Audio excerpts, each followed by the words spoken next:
Hey, Phil from Got Memories here. This particular video is about mini DVDs, so mini DVD discs, and specifically Panasonic. Okay, now if you have not finalized your discs, you need to grab your camcorder and put them in and get them finalized. So make sure you've got them plugged up. Now I'm going to show you a little trick here. Now it's quite confusing with this format. So I'm going to show you what happens and confuses a lot of people. You get your original camcorder. Make sure you've got the mains adapter as well. So dig that out. You have to have it plugged in. Turn it on. And there's different versions of Panasonic as well. There's the VRD model as well. And let's have a look. Going to get that off there. Reading disc. And before any trolley trolls get out there, this is on a non-lint cloth here, so it's safe. If you have got your discs and they are scratched and smudged and crappy on the back, yeah. So let's have a look here. So you can see the thumbnails. Now, this is specific. If you don't have your original camcorder, you need to figure out what in the world. So look, this is 62 scenes here. So I'm going to do the menu, disc setup. This is kind of glary. Disc setup. And then finalize. So you see it right there. Finalize. No. Then this is the trick. Okay, and this is the point of this video. It says disc does not need finalizing. So you've popped it in a DVD player and it won't play. And you're like, well, it's not finalized. So you get it out and you go, wait a minute. What's happening? So if you put it in a DVD player, and let's just open up, let's have a look here too. And also what you need to do, if you are capturing through Elgato, through DVD player, lower the volume levels.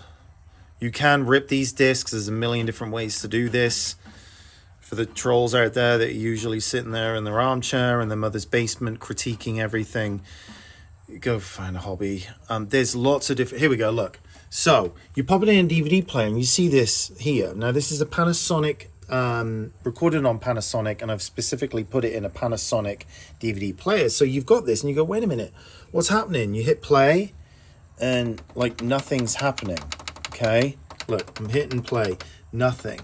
So you need to, this is specific for Panasonic players because Panasonic will play them if they're giving you problems, okay? So you got to be careful because you can format the discs and delete everything off of it. So I've gone there. So direct navigator. Now look at this. 2 here. It's only showing 2 titles. But if I hit play,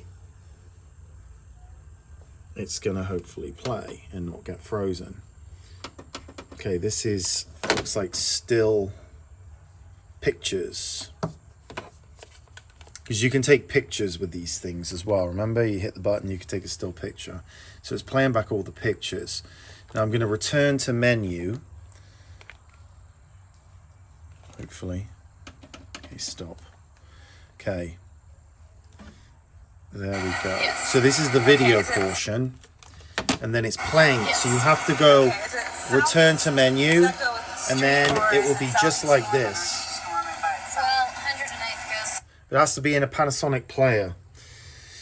So yeah, hit enter and then go. But that menu option right there tricks a lot of people up because you put it in the camera and then, you know, it says it's finalized, but why is it not playing on the DVD player? Panasonic, that menu thing right there is very daunting because it looks like, and it will come up with all kinds of different things saying, you know, to format, be careful, you might delete everything. That's if it's rewritable discs, because you can just wipe the footage off if you're not careful. But with Panasonic discs and Panasonic players, get rid of that icon right there and then go to the menu and then you'll be able to play it through your DVD player and then capture it however you want, be it through, you know, running it through a USB capture device through the player, or you can, there's a load of different ways to do it. The most efficient way is that. making sure it's also 4:3 or 16:9, having the aspect ratios in the settings. Also keeping the audio levels down, because videotape, I always keep the audio level the max on Elgato, but on the DVD camcorders, the original audio level is really a lot higher, so I keep it to about 8 or 9 on there. What else? That's about it. Yeah, and you can rip it through ripping software. There's a million different software out there. It's more time consuming, a little bit better quality sometimes depending on the output settings, but for, just streamline, good quality, fine, looks great. That is, an optional workflow. Also, if they will not finalize and they will not, read or anything like that, you have to download a program, and it's PC only. And this is hold on, I'm gonna put the password in there. Okay, so this program right here called CD Roller, it's about $75. It works about 60% of the time. And then I've got another video on CD Roller. It'll run a check. It'll get all the info off of it. It's crashed again. Bloody app.